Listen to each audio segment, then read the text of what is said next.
हमने समझ लिया कि ये हर एम्प्लॉई को क्या फैसिलिटी मिलती है, पर क्या इसके लिए हमें कोई चार्ज भी देना होता है या ये कंप्लीटली फ्री ऑफ कॉस्ट होती है? अब हम बात कर लेते हैं कि हम इसे कैसे अवेल करें। अगर आपको एक कैब फैसिलिटी अवेल करनी है, वहाँ से आपको अपनी कैब की इन्फॉर्मेशन मिल जाएगी, आपका ड्राइवर कौन है, आपके को-पैसेंजर्स कौन होंगे, आपको ये भी पता चल जाएगा कि आपके ड्राइवर की, आपकी कैब की एग्ज़ैक्ट लोकेशन क्या है, कितनी देर में पहुँच सक अगर आप सोचते हैं कि आपको जो स्पेस की वो कमी हो सकती है कैब में, तो ऐसा बिल्कुल नहीं होगा। पर आपको कुछ बातों का ध्यान भी रखना पड़ेगा। देखिए, hello everyone and welcome back to my channel. इस वीडियो में हम बात करेंगे कि एक्सेंचर में क्या फैसिलिटीज हमें मिलती हैं, किस-किस को मिलती है, क्या एलिजिबिलिटी क्राइटेरिया होगा उसके लिए और क्या ये चार्जेबल है या नहीं। इसके अलावा हम कुछ और डाउट्स भी देखेंगे और इस वीडियो में क्लैरिफाई करने की कोशिश करेंगे। इस वीडियो की हम शुरुआत एक बेसिक क्वेश्चन से करते हैं कि एक्सेंचर में कैब फैसिलिटीज या शटल फैसिलिटीज मिलती है या नहीं।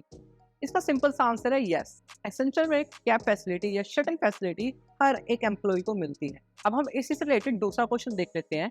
हमने समझ लिया कि ये हर एम्प्लॉय को कैब फैसिलिटी मिलती है, पर क्या इसके लिए हमें कोई चार्ज भी देना होता है या ये कंप्लीटली फ्री ऑफ कॉस्ट होती है? तो देखिए, ये कंप्लीटली फ्री ऑफ कॉस्ट है, इसलिए आपको अलग से कोई भी पे नहीं करना, ना ही इसमें आपकी सैलरी से कोई डिडक्शन होगा। आपको सिंपली बस ये अवेल करना है और अपने जो स्टॉक है उनको नोटिफाई करना है कि मुझे ये कैब फैसिलिटी चाहिए। अब तीसरा क्वेश्चन ये हो सकता है कि क्या कोई लिमिट है, कोई कैप है कि हम मैक्सिमम कितने किलोमीटर तक इसे अवेल कर सकते हैं? देखिए, आप चाहें तो इसे 2 किलोमीटर के लिए भी अवेल कर सकते हैं, आप चाहें तो इसे मैक्सिमम 40 किलोमीटर के लिए भी अवेल कर सकते हैं। सो एक कैप है मैक्सिमम ऑफ 40 किलोमीटर। इसके अगर अब ज़्यादा होगा तो आपको ये कैब फैसिलिटी नहीं मिलेगी, but it's strictly depends on the project. क्या पता आपके प्रोजेक्ट में ये थोड़ा-सा ज़्यादा हो। अब हमने जान लिया कि कैब फैसिलिटी क्या है, किस-किस को मिलती है और इसके लिए हमें क्या पे करना है या नहीं। अब हम बात कर लेते हैं कि हम इसे कैसे अवेल करें। अगर आपको एक कैब फैसिलिटी अवेल करनी है और आपका करियर लेवल 12 है, 11 है या 13 है, आपको अपने स्पोक को ये इंटीमेट करना पड़ेगा कि आपको कैब फैसिलिटी चाहिए। अब आप पूछ सकते हैं कि ये स्पोक कौन होगा? देखिए, स्पोक कोई भी वो पर्सन हो सकता है जिसका करियर लेवल 10 या हायर। आपको उन्हें नोटिफाई करना होगा और वो उस पर्टिकुलर डे के लिए या उन पर्टिकुलर डेट्स के लिए आपकी कैब बुक कर देंगे। कैब के लिए आपको मल्टीपल टाइम स्लॉट्स मिलते हैं जिसमें आप वो कैब बुक कर सकते हैं। फॉर एग्जांपल आपको मिलता है 10 का स्लॉट, आपको मिलता है 10:30, 11, आपको 2 पीएम का भी मिल सकता है। आपकी शिफ्ट के हिसाब से आपको ड्रॉप के टाइम पे 7:30 का भी स्लॉट्स मिल सकता है। आपको डिफरेंट डिफरेंट टाइम स्लॉट्स मिलते हैं। आप अपनी कन्वीनियंस और अपनी शिफ्ट टाइमिंग के हिसाब से जिससे अवेल कर सकते हैं। अब देखिए, कैब के लिए आपको करना क्या होता है, आपको सबसे पहले ईटीएमएस बड़ी ऐप डाउनलोड करना होगा।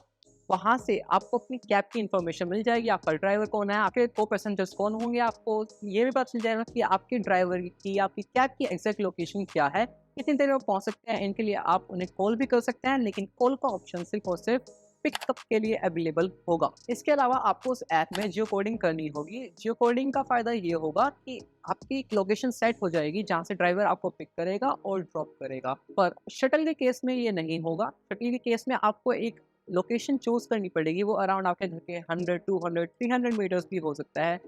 ट्रांसपोर्ट अथॉरिटी कोशिश करेगी आपको आपके नियरेस्ट कोई लोकेशन मिले, वहीं पे ही आपको जाना होगा ताकि शटल आपको पिक करे और वहीं ही शटल आपको ड्रॉप करे। और जितने हमारे पास टाइम स्लॉट्स अवेलेबल हैं कैब के लिए, शटल के लिए उतने नहीं हैं। शटल के लिए लिमिटेड टाइम स्लॉट्स अवेलेबल हैं जो कि जनरल टाइमिंग होती है। अब देखिए, आपको शटल मिलेगी या कैब मिलेगी, ये आपके प्रोजेक्ट के ऊपर भी डिपेंड कर सकता है, पर मोस्ट ऑफ द केसेस में अगर आपकी ऑड टाइमिंग्स है तो आपको कैब ज़रूर मिलेगी। और आपको भले ही शटल मिले या कैब मिले, दोनों ही बहुत अच्छी फैसिलिटीज़ हैं। आपको प्रॉपर सीटिंग स्पेस मिलेगा। अगर आप सोचते हैं कि आपको जो स्पेस की वो कमी हो सकती है कैब में, तो ऐसा बिल्कुल नहीं होगा।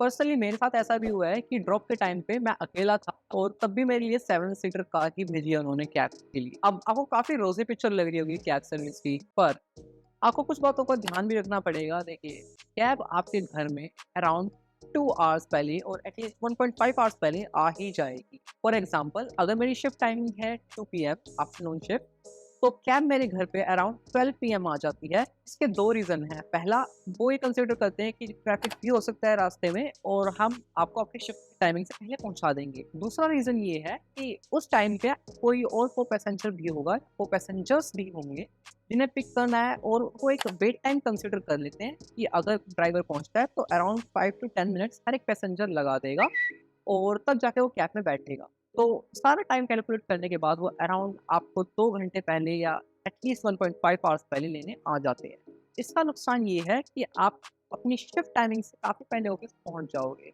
पर्सनली मेरे साथ ऐसा हुआ है कि मेरी 2 पीएम की शिफ्ट है और मैं अराउंड 1 पीएम पे ऑफिस पहुंच चुका हूँ। तो वो 1 आवर यूटिलाइज़ करना काफ़ी मुश्किल हो जाता है कई बार। एक second not so good point cab facility का ये है कि ड्राइवर जब भी आपकी लोकेशन के अराउंड 200 मीटर के रेडियस से पहुंच जाता है, वो रीच योर लोकेशन मार्क कर देता है और उसके बाद उनके पास 10 टू 15 मिनट्स का टाइम होता है कि आपके लिए वेट करें। इतनी देर में अगर आप आते हो तो वेल एंड गुड, अगर नहीं आ पाते तो वो आपको नो शो मार्क कर देंगे। देखिए, मेरे साथ एक्चुअली ये हो चुका है कि ड्राइवर कहीं और खड़ा था, मेरी लोकेशन पे नहीं, और उन्होंने driver has reached your location mark कर दिया, जिसकी वजह से मुझे ढूँढने में थोड़ा टाइम लग गया और उससे पहले मैं पहुँचता, वो चले गए थे। अब नो शो के बाद क्या होगा कि आपके मैनेजर के पास एक मेल जाएगा कि this employee has not reached the cab, जिससे प्रोजेक्ट के ऊपर बेफालतू का एक्सपेंस भी आ सकता है और वो एम्प्लॉयी की सेफ्टी के लिए भी कंसर्न है। तो ये 2 पॉइंट है जिनका आपको थोड़ा ध्यान रखना होगा while taking this cab facility.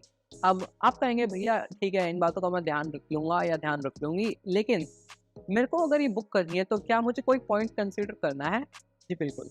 देखिए, अगर आपको कैब बुक करनी है, फॉर एग्ज़ाम्पल अगर आपको जून 15 2 पीएम शिफ्ट टाइमिंग के लिए कैब बुक करनी है, तो आपको अपने स्पोक को एटलीस्ट 48 आवर्स पहले इन्फॉर्म करना होगा और कैब बुक करवा लेनी होगी। इसका मतलब ये हुआ, अगर हम उस शिफ्ट टाइमिंग के हिसाब से देखें तो जून 13 1:59 पीएम तक बुक हो जानी चाहिए, वरना आप उस कैब को अवेल नहीं कर पाएँगे। सो एटलीस्ट 48 आवर्स पहले आपकी कैब बुक होनी ही चाहिए। सिमिलरली अगर आपको शटल बुक करनी है तो आप मैक्सिमम 1 मंथ के लिए शटल बुक कर सकते हो। फॉर एग्ज़ाम्पल अगर मुझे जून के लिए बुक करनी है, तो मैं मई में ही उसे 1 जून से 30th जून के लिए बुक कर सकता हूँ। तो मैक्सिमम ऑफ 1 मंथ मैं मई में ही जुलाई के लिए बुक नहीं कर सकता। कैब से रिलेटेड एक और बात ये है, अगर आप कैब को अवेल नहीं करना चाहते एक पर्टिकुलर दिन के लिए और आपकी पहले ही बुक हो चुकी है, तो आप उसे कैंसल भी कर सकते हैं ऐप में से।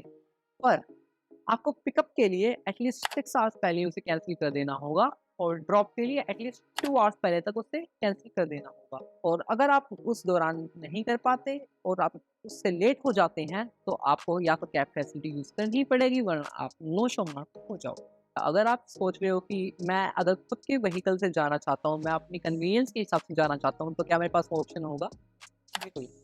आप अपने प्रोजेक्ट की रिक्वायरमेंट एक बार देख लीजिए और जिस हिसाब से आपका प्रोजेक्ट आपको कंपेंसेट करता है, वो ज़रूर ध्यान रख लीजिएगा। पर आपको अराउंड 10 रुपीज़ पर किलोमीटर मिलता है up to a maximum of 50 kilometre round trip per day. तो फॉर एग्ज़ाम्पल अगर मेरी होम लोकेशन मेरी ऑफ़िस लोकेशन से अराउंड 28 किलोमीटर दूर है वन साइड, तो मैं मैक्सिमम ऑफ 50 किलोमीटर ही क्लेम कर सकता हूँ instead of 56 kilometre per day. मैंने अपनी तरफ से पूरी कोशिश करी है आपको क्या फैसिलिटी और शटल सर्विस के बारे में बताने के लिए एसेंशियल से रिलेटेड। अगर फिर भी कोई डाउट है तो आप उसे कमेंट सेक्शन में पोस्ट जरूर कर दीजिएगा। इसके अलावा आप टेलीग्राम चैनल को भी ज्वाइन कर लीजिए, क्योंकि वीडियो का सबसे पहले अपडेट मैं वहीं देता हूँ। ट्विटर, इंस्टा और लिंक्डइन को भी फॉलो करना मत भूलना, उनके भी लिंक्स मैं डिस्क्रिप्शन बॉक्स में दे दूंगा। इस वीडियो में इतना ही, मैं आपसे मिलता हूँ अगली वीडियो में।